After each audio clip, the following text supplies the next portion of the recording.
wabarakatuh. Perkenalkan, nama saya BDN, Huduna STRK MKM, dosen tetap pada program studi D3 Kebidanan di Stikes Negeri Aceh Darussalam. Pada kesempatan ini, saya ingin menyampaikan terkait mata kuliah yang saya ampu, yang sesuai dengan bidang keilmuan saya, yaitu Asuhan Kebidanan Kehamilan.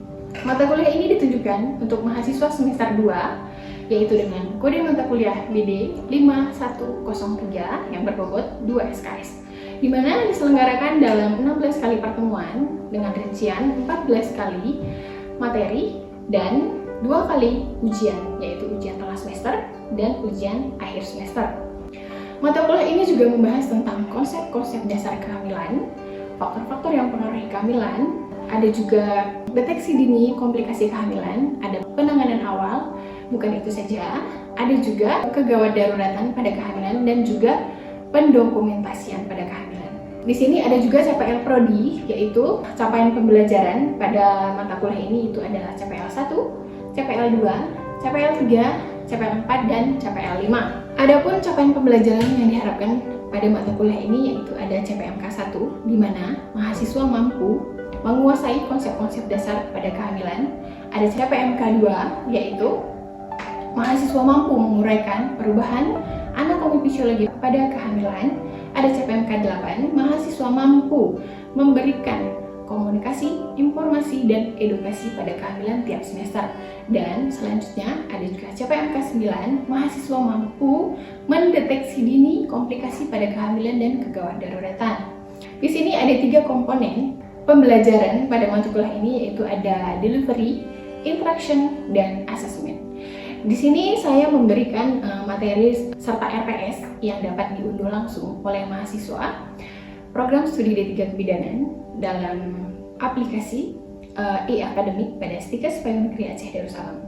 Dan selanjutnya ada interaction. Interaction ini menggunakan komunikasi 2 arah di mana dosen dan mahasiswa. Selanjutnya asesmen atau penilaian di sini dilakukan mencakup kuis, midterm, dan penilaian sikap dan keterampilan dan yang tertuang dalam RPS. Model pembelajaran dalam mata kuliah ini adalah SCL atau Student Centered Learning dan Project Based Learning, yaitu melakukan pendekatan pada mahasiswa langsung untuk membangkitkan motivasi, inovasi, dan kreatifikasi mahasiswa itu sendiri.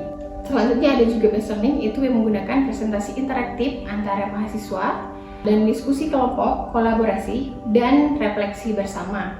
Selanjutnya di sini juga saya menggunakan referensi buku para ahli dan juga jurnal-jurnal bereputasi yang mempunyai nilai kebaharuan untuk membangkitkan keinginan atau pemahaman mahasiswa dengan ilmu teknologi masa kini. Baik, berikut adalah video pembelajaran mata kuliah asuhan kehamilan. Mari kita simak. Assalamualaikum. Waalaikumsalam warahmatullahi wabarakatuh. Gimana kabarnya hari ini? Baik, Bu. Oke, hadir semua kan? Hadir, Bu. Oke, Ibu absen dulu ya. Iya, Bu.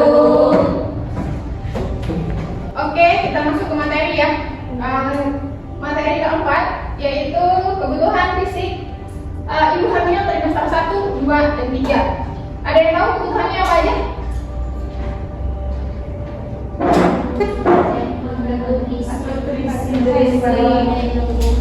Oke, di sini ada nutrisi pada ibu hamil. Di situ pada dasarnya adalah makanan 4 sehat, 5 sempurna, ya. Di sini karena kebutuhan akan protein dan bahan makanan tinggi, dianjurkan tambahan 1 butir telur, ya. Nilai gizi dapat ditentukan dengan bertambahnya berat badan sekitar 6 sampai 16 kilo. Berat badan selama hamil. Di sini juga berat badan yang bertambah terlalu besar atau kurang perlu mendapat perhatian khusus karena kemungkinan ada penyulit kehamilan. Selanjutnya di sini ada juga yang dianjurkan untuk ibu hamil. Kebutuhannya itu ada buah-buahan. Di sini juga ada makanan yang diperlukan antara lain yaitu pertumbuhan janin, plasenta, uterus, buah dada atau mamai ya, dalam bahasa medis itu mamai namanya, dan kenaikan metabolisme. Di sini kita lihat juga ada pekerjaan pekerjaan ibu pada ibu hamil. Di sini kan ada juga ibu hamil, nggak semua ibu rumah tangga ya, dan nggak semua juga ibu yang bekerja di kantoran, gitu ya. Jadi di sini ada pekerjaan rumah tangga, pekerjaan penting dapat dilaksanakan. Jadi kita anjurkan pada ibu hamil itu bekerjalah sesuai dengan kemampuan, ya. Jadi makin dikurangi dengan semakin tuanya kehamilan, dikurangi beban kerjanya, gitu ya. Jadi wanita pekerja di luar rumah misalnya, kayak ibu sendiri nih ya kan, ibu hamil tapi bekerja di kantoran atau bekerja selain di rumah, gitu ya. Jadi di sini kehamilan bukanlah halangan untuk berkarya atau bekerja, asalkan dikerjakan dengan pengertian sedang hamil, gitu ya. Jadi di sini wanita karir yang hamil mendapat hak cuti hamil dan juga mendapat hak cuti untuk melahirkan, ya. Jadi sebelum hamil, perhatikan hal-hal yang dapat membahayakan kelangsungan hamil dan segera memeriksakan diri, gitu ya. Jadi pada kehamilan itu misalnya kita perhatikan pada tanda-tanda bahaya pada kehamilan, gitu. Ada yang tahu tanda-tanda bahaya kehamilan apa aja? Perdarahan, ya kan? Pusing, sakit kepala yang berlebihan, ya. Ya juga, terus rabun ya.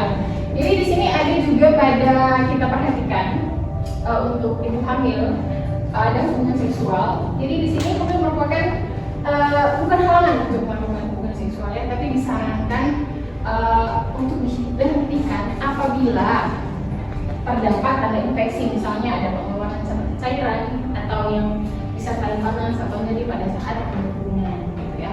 Terus terjadi perdarahan saat berhubungan, gitu. Terus terdapat pengeluaran cairan yang mendadak, misalnya usia kehamilannya itu 6 atau 7 bulan, gitu ya. Jadi itu sangat diwanti-wanti untuk berhubungan seksual. Kenapa? Karena pada saat itu akan terjadi kontraksi jika si ibunya mengeluarkan cairan, misalnya pecah ketuban atau KPD. KPD itu disingkat dengan ketuban pecah dini, ya. Jadi kalau misalnya ketuban yang pecah dini, otomatis akan terjadi gawat daruratan pada janinnya, dan tidak tutup kemungkinan itu bisa terjadi juga untuk ibunya, ya. Jadi kita sarankan hentikan hubungan pada mereka yang sering mengalami bergantungan, persalinan sebelum waktunya, mengalami kematian dalam kandungan atau KJDK, kematian janin dalam kandungan. Terus itu sekitar 2 minggu menjelang persalinan. Satu lagi bisa menyebabkan kelahiran prematur, ya. Di sini kita lihat juga untuk pakaian ibu hamil, ya. Jadi ibu hamil itu kita sarankan memakai pakaian yang longgar saja, ya. Jadi tidak disarankan untuk memakai bra atau celana dalam yang ketat karena akan mengurangi pergerakan ibu itu sendiri, ya. Terus di sini ada juga pemeliharaan memai atau payudara, ya. Di sini dipersiapkan untuk dapat memberikan laktasi, gitu ya. Laktasi itu adalah air susu ibu, ya. Jadi perlu diperhatikan di sini pakaian dalam atau bra atau BH pada ibu hamil itu diusahakan yang longgar-longgar saja. Jadi maka perkembangan payudara tidak terhalang. Putih susu penting diperhatikan agar tetap bersih. Dan kalau misalnya kan sebagian ibu hamil itu tidak ada asinya keluar, ya. Itu proses apa? Itu apa yang mempengaruhinya adalah hormon, ya. Apa nama hormonnya? Kita udah belajar di pertemuan sebelumnya.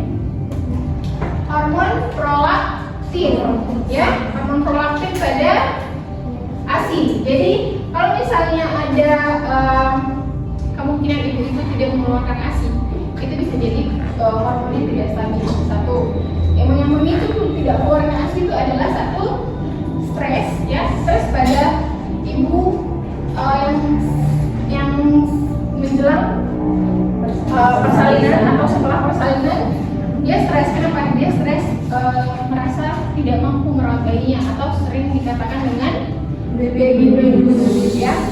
Jadi perlu kita perhatikan di sini, kita memberikan konseling sedikit untuk ibu yang mengalami kekurangan ASI, ya.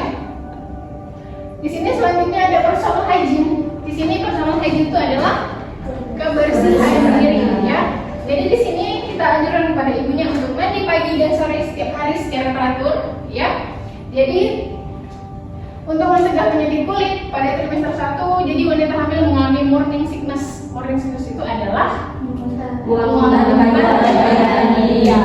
jadi yang menyebabkan perawanan gigi tidak diperhatikan dengan baik sehingga sering terjadi karies dan hipersalivasi dapat menimbulkan tumbuhan kalsium di sekitar gigi. Jadi kerak-kerak gigi dan bisa jadi menyebabkan karies gigi, ya. Jadi itu kalau misalnya pada ibu hamil itu tidak dianjurkan untuk scaling pada giginya pada saat kehamilan. Jadi diusahakan kita anjurkan kepada ibunya untuk membersihkan diri atau mandi sikat gigi 2 kali sehari.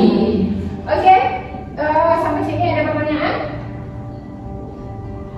Oke, selanjutnya di sini ada merokok, minum alkohol dan kecanduan narkotik atau narkoba, ya. Pada ibu hamil itu sangat-sangat tidak disarankan.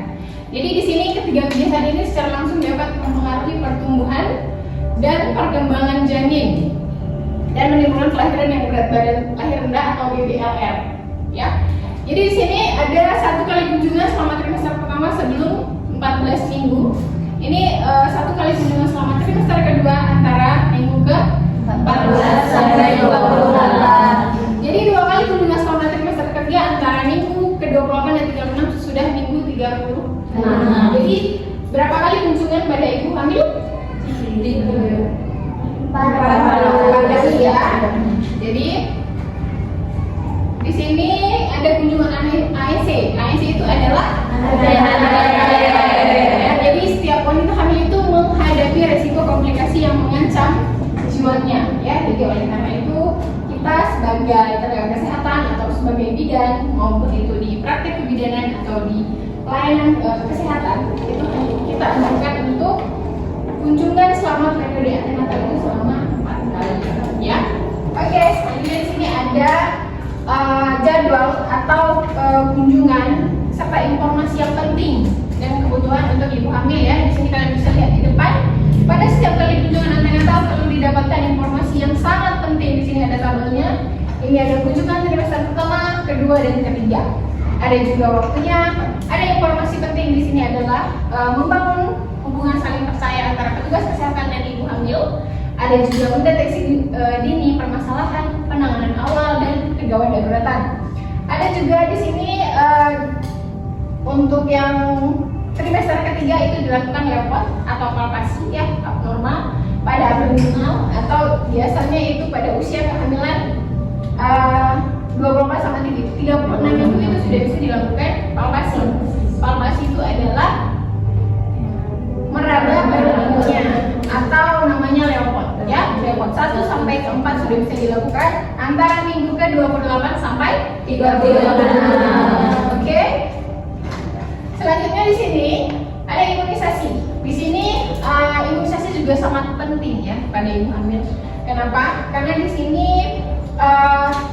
ada tetanus, itu penyakit yang disebabkan oleh eksotosin yang dihasilkan oleh bakteri Clostridium tetani, yaitu gejala tampak adalah kekakuan dan kejang pada otot, gitu, ya, rahang. Jadi dianjurkan ibu hamil itu biasanya kita untuk imunisasi itu ada catin. Yang pertama kali itu catin pada usia kehamilan 1 bulan atau sebulan setelah menikah. Kita anjurkan ibu itu untuk catin, ya. Oh, bukan catin. Catin itu yang pertama. Yang sebulan setelah menikah, ya. Jadi sebulan setelah menikah itu kita anjurkan untuk imunisasi kedua atau TT2. Setelah itu, setelah hamil, kita anjurkan ibu itu juga untuk TT ketiga. Jadi TT nanti di sini kita bisa lihat untuk jadwal imunisasinya, ya. Jadi di situ kita anjurkan ibu itu TT sampai 4 kali. Kalau misalnya ada kartu TT-nya dari catin biasanya ada sih, ya.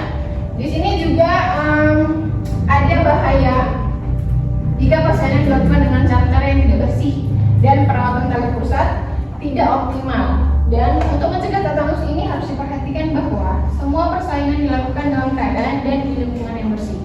Karena sekarang kita untuk kejepitan tali pusat kita sudah pakai umbilical namanya, ya. Umbilical itu adalah kejepit tali pusat, jadi kita tidak pakai benang lagi. dengan simbol 8, tapi kita sudah memakai umbilical. Jadi itu mencegah infeksi pada tali nafas, ya. Oke.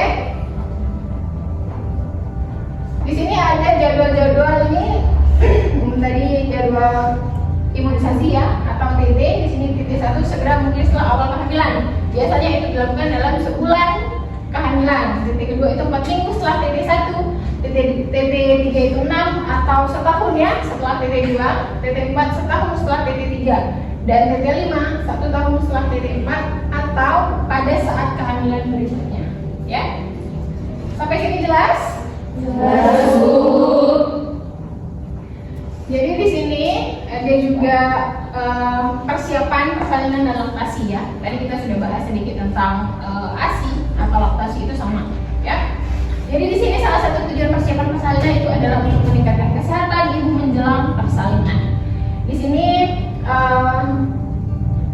segera memberikan laktasi untuk dapat mencapai keadaan optimal menjelang persalinan perlu dilakukan 2 langkah tentunya, yaitu melakukan senam hamil dan mempersiapkan keadaan payudara untuk laktasi. Senam hamil yang bagaimana? Yang kita anjurkan untuk ibu itu. Jadi biasanya sekarang ada metode Mariam ya, dengan jongkok berdiri dibantu oleh satu orang atau dibantu dengan si suami ibunya. Jadi suami ibunya mengangkat tangannya, ibu itu jongkok lalu naik ke atas dan ke bawah ya. Terus persiapan laktasi itu bagaimana? Kita ajarkan suami ibu itu atau keluarga ibu itu untuk pijat laktasi namanya ya. Pijat laktasi itu adalah dengan memijat punggung ibunya dari atas ke bawah secara meningkat. Jadi itu untuk menambah produksi ASI pada ibunya. Jadi kita anjurkan juga kepada ibu itu untuk tidak stres dalam kehamilannya, tidak banyak pikiran. Terus kita anjurkan kepada suami, terutama ya untuk dukungan suami dan keluarga itu sangat-sangat mempengaruhi untuk ibu hamil untuk proses produksi ASI ya. Oke, ada juga di sini senam hamilnya bisa dilihat, ada jalan-jalan saat hamil boleh, senam pernapasan untuk mengedan ya. Ada juga senam panggul di sini kita lihat. Ada juga perawatan payudara, ini boleh untuk ininya nanti kita praktekkan di lab ya, untuk pijat laktasi sama perawatan payudara yang dari tekniknya. Untuk teknik perawatannya di sini kita bisa lihat ada kompres, ada bersihan puting susu di area sekitarnya, gangker 2 putingnya. Ini nanti kita lakukan di lab ya dengan pantau payudara.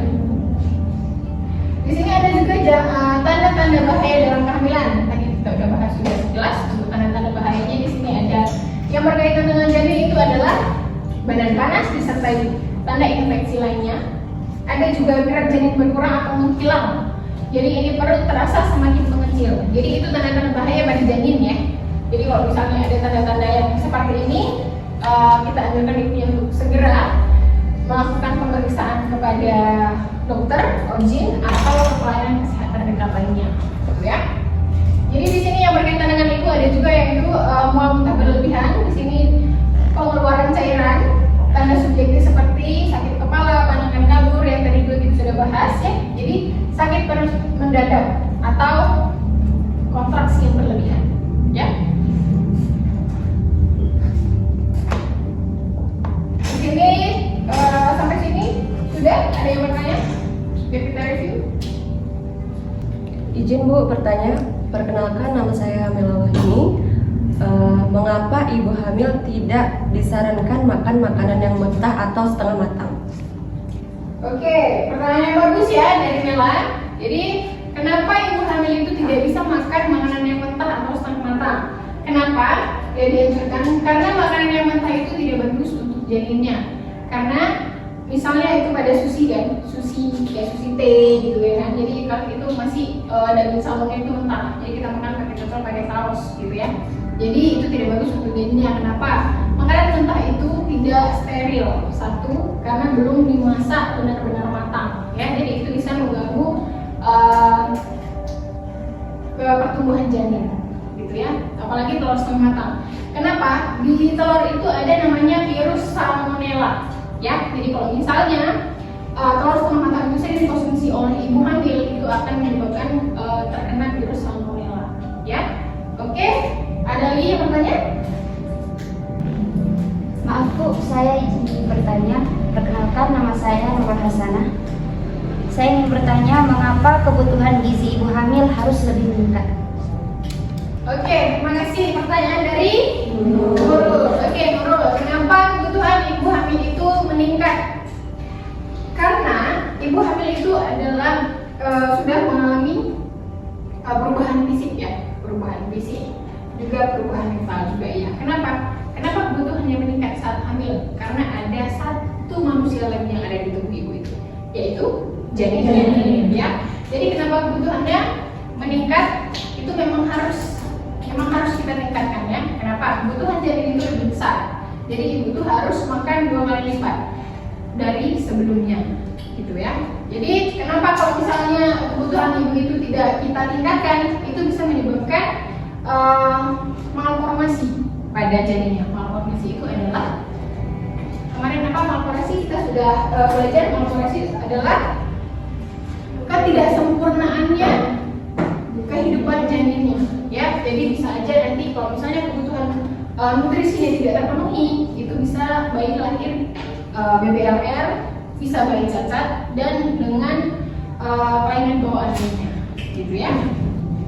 Oke, kalau nggak ada yang bertanya lagi, Ibu akhiri. Sekian pertemuan untuk yang keempat. Kita lanjut nanti pertemuan yang kelima untuk minggu depan ya. Jadi nanti dipersiapkan, nanti kita review lagi ya.